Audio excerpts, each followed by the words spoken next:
नमस्कार दोस्तों आज की इस वीडियो में हम Punjab civil service rule volume 2 का फर्स्ट चैप्टर शुरू करेंगे। जैसे वॉल्यूम 1 का पार्ट 1 और पार्ट 2 था, उस तरह से वॉल्यूम 2 का पार्ट 1 पार्ट 2 नहीं है। वॉल्यूम 2 की एक ही बुक में 3 पार्ट्स दिए गए हैं। पहला पार्ट पेंशन है, जिसमें चैप्टर फर्स्ट से लेकर चैप्टर 12 तक दिए गए हैं।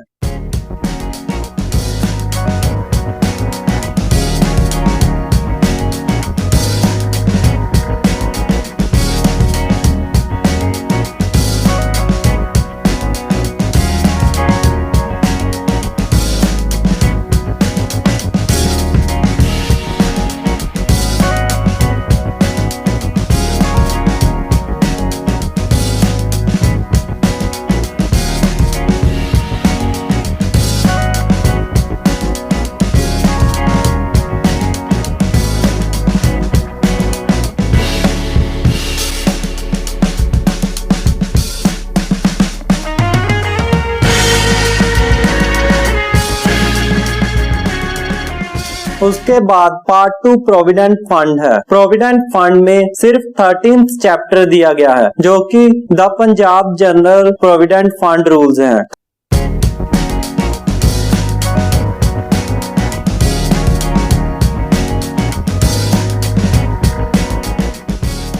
थर्ड पार्ट में ग्रुप इंश्योरेंस स्कीम रूल्स दिए गए हैं। थर्ड पार्ट में भी सिर्फ एक ही चैप्टर है, जो कि chapter 15 Punjab group insurance scheme rules हैं। उसके बाद बुक में दिए गए हैं अपेंडिसेस। अगर अपेंडिसेस की बात करें तो इसमें सिर्फ अपेंडिक्स 4 जो कि प्रोविडेंट फंड एक्ट है, उसके बाद अपेंडिक्स 6 जो कि memorandum explanatory of government fund rules है। अपेंडिक्स 7 और 8 ग्रुप इंश्योरेंस स्कीम से ही रिलेटेड है। इसके अलावा कोई भी अपेंडिक्स नहीं है। इसके बाद इसी बुक में लास्ट में फॉर्म्स दिए गए हैं। अगर फॉर्म्स के बारे में देखें तो पहले पेन सीरीज चलेगी। पेन सीरीज मतलब पेंशन से रिलेटेड फॉर्म पहले दिए गए हैं।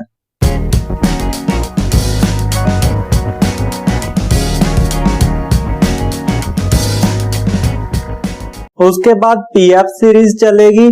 पीएफ सीरीज में नॉमिनेशंस के रिलेटेड फॉर्म दिए गए हैं। और लास्ट में जीआई सीरीज चलेगी। जीआई सीरीज का मतलब है ग्रुप इंश्योरेंस स्कीम से रिलेटेड फॉर्म्स इस सीरीज में दिए गए होंगे। अगर बात करें फर्स्ट चैप्टर के नाम की, तो इसका नाम है extent of application and definitions. इस चैप्टर के 2 सेक्शन है। फर्स्ट सेक्शन है extent of application and second section है डेफिनेशंस। तो दोस्तों क्लास को कंटिन्यू करेंगे। उससे पहले अगर अभी तक आपने इस चैनल को सब्सक्राइब नहीं किया है तो सब्सक्राइब जरूर कर लीजिएगा और साथ ही बेल आइकन को क्लिक करना मत भूलना, ताकि जब भी कोई नई वीडियो आए तो आपको उसका नोटिफिकेशन उसी टाइम मिल सके। इसके साथ ही अगर आप कॉमेडी वीडियोस को पसंद करते हैं तो आप YouTube पर एसिंग कॉमेडी चैनल को सर्च कर सकते हैं। चैनल का लिंक आपको वीडियो के डिस्क्रिप्शन में भी मिल जाएगा। चलिए तो कंटिन्यू करते हैं। रीड करते हैं रूल 1.1a। इस रूल से आपको एग्जाम में ये भी पूछा जा सकता है कि वॉल्यूम 2 में दिए गए पेंशन रूल्स किन कैटेगरीज के एम्प्लॉयज पर एप्लीकेबल है। तो एक तो इस रूल में बताया गया है कि ये रूल किन एम्प्लॉयज पर एप्लीकेबल होंगे। इस रूल के नीचे देखिए नोट को, तो इसमें लिखा गया है कि और किस रूल में बताया गया है कि ये रूल एप्लीकेबल किन एम्प्लॉयज पर होंगे। तो ये किस रूल में लिखा गया है? वॉल्यूम 1 के पार्ट 1 के फर्स्ट चैप्टर में। तो फर्स्ट चैप्टर के किस रूल में? तो फर्स्ट चैप्टर के रूल 1.2 सब रूल 1 के नीचे दिए गए प्रोविजन में लिखा गया था कि जिन गवर्नमेंट एम्प्लॉयज पर वॉल्यूम 1 में दिए गए रूल्स एप्लीकेबल हैं, उन पर वॉल्यूम 2 के पेंशन रूल्स भी एप्लीकेबल होंगे। पर जो कर्मचारी 1 जनवरी 2004 या उसके बाद ज्वाइन किए हैं, उन पर ये रूल एप्लीकेबल नहीं होंगे। तो अब देखिए, अगर एग्जाम में आपको ये क्वेश्चन आ जाए तो आपने रूल्स की रेफरेंस कैसे देनी है? तो आप लिख सकते हैं vide rule 1.1a of civil service rule volume 2 reads with rule 1.2 sub rule 1 of Punjab civil service rule volume 1 part 1। तो ये आप रेफरेंस दे सकते हैं। अब हम रीड करेंगे रूल 1.1b को। इस रूल में जो पहली लाइन लिखी गई है उसकी ट्रांसलेशन करके देखते हैं। Subject to the provisions of clause a above. तो इस लाइन का मतलब क्या है? तो देखिए जो क्लॉज ए में हमने रूल पढ़े थे, यानी कि रूल 1.1 ए में जो हमने रूल पढ़ा था वो किससे रिलेटेड था, उसमें बताया गया था कि पेंशन रूल किन एम्प्लॉयज पर एप्लीकेबल है। तो अब जो हम क्लॉज बी में ये लाइन पढ़ रहे हैं, इस लाइन के लिखने से ये मतलब निकल रहा है कि हम जो इस क्लॉज में रूल पढ़ेंगे वो भी उन्हीं एम्प्लॉयज पर एप्लीकेबल होंगे जिन पर पेंशन रूल्स एप्लीकेबल हैं, यानी कि जिन्होंने 1 जनवरी 2004 से पहले ज्वाइन किया है और जिन पर Punjab civil service rules applicable हैं। इस क्लॉज में देखिए लिखा गया है कि ऐसा एम्प्लॉय जिस पर वॉल्यूम 2 के पेंशन रूल पहले एप्लीकेबल नहीं थे और उसको ट्रांसफर कर दिया जाता है किसी ऐसी प्लेस पर या किसी ऐसी पोस्ट पर जिस पर वॉल्यूम 2 के पेंशन रूल एप्लीकेबल होते हैं, तो उसके पास ऑप्शन रहेगा कि वो अपनी डेट ऑफ ट्रांसफर से 6 महीने के अंदर अंदर अपना ऑप्शन दे कि वो वॉल्यूम 2 के पेंशन रूल्स को ऑप्ट करना चाहता है या जो डेट ऑफ ट्रांसफर से पहले उस पर पेंशन रूल एप्लीकेबल थे वो वही रखना चाहता है। तो इस केस में ट्रांसफर होने वाले एम्प्लॉय के पास ऑप्शन रहता है दोनों रूल्स में से किसी भी रूल्स को ऑप्ट करने का।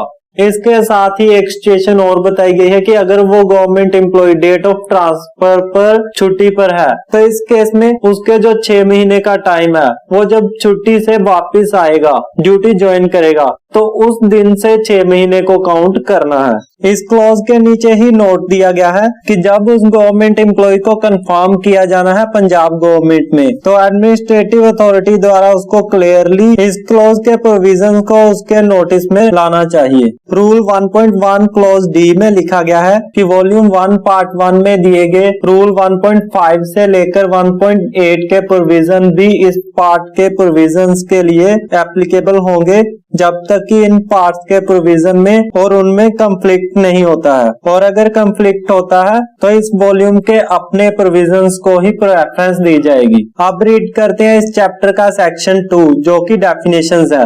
इस सेक्शन में रूल 1.3 को रीड करते हैं। इसमें लिखा गया है कि जितनी भी डेफिनेशन वॉल्यूम 1 में दी गई है उनका सेम मीनिंग एंड इम्प्लीकेशंस इस पार्ट में भी होगा जब तक कि इस पार्ट में और उसमें कंफ्लिक्ट नहीं हो जाता है, और अगर कंफ्लिक्ट होता है तो इस पार्ट में दिए गए प्रोविजंस ही एप्लीकेबल होंगे। इस रूल के नीचे नोट दिया गया है और नोट में लिखा गया है कि पे की डेफिनेशन जो कि वॉल्यूम 1 के रूल 2.44 में दी गई है उसमें स्पेशल पे को इंक्लूड नहीं किया जाएगा जब इस पार्ट में उसको इम्प्लीमेंट करना है। तो अगर इसको सरल भाषा में समझे तो पे की डेफिनेशन के लिए हमने वॉल्यूम 1 का रूल 2.44 देखना है और उसमें स्पेशल पे को एक्सक्लूड कर देना है। चलिए तो जानते हैं कि हमने आज की क्लास में क्या क्या कवर किया है जो कि एग्जामिनेशन पॉइंट ऑफ व्यू से इम्पोर्टेंट है। तो रूल 1.1 ए में हमने कवर किया कि पेंशन रूल्स किन कैटेगरीज के एम्प्लॉयज पर एप्लीकेबल है। रूल 1.1 बी में हमने कवर किया कि जब किसी गवर्नमेंट एम्प्लॉय की ट्रांसफर होती है उस प्लेस से यहाँ पर ये पेंशन रूल्स पहले एप्लीकेबल नहीं थे, तो उस केस में उसके पास क्या ऑप्शन रहता है। उसके बाद देखिए हमने रीड किया रूल 1.1 क्लॉज डी में कि वॉल्यूम 1 पार्ट 1 के रूल 1.5 से लेकर 1.8 तक के प्रोविजन भी एप्लीकेबल है वॉल्यूम 2 में। तो वॉल्यूम 1 पार्ट 1 में रूल 1.7 काफी इम्पोर्टेंट है जिसमें बताया गया है कि एक गवर्नमेंट एम्प्लॉय पर रिटायर होने पर या गवर्नमेंट सर्विस से डिस्चार्ज कर दिए जाने पर कौन से पेंशन रूल एप्लीकेबल होने होते हैं। तो इसको आप rule 1.1 D read with rule 1.7 volume 1 part 1 की रेफरेंस देकर लिख सकते हैं। और लास्ट में हमने कवर किया कि वॉल्यूम 2 में वॉल्यूम 1 की डेफिनेशन ही कवर होती है और पे की डेफिनेशन में स्पेशल पे को इंक्लूड नहीं किया जाना होता है। Thank you so much.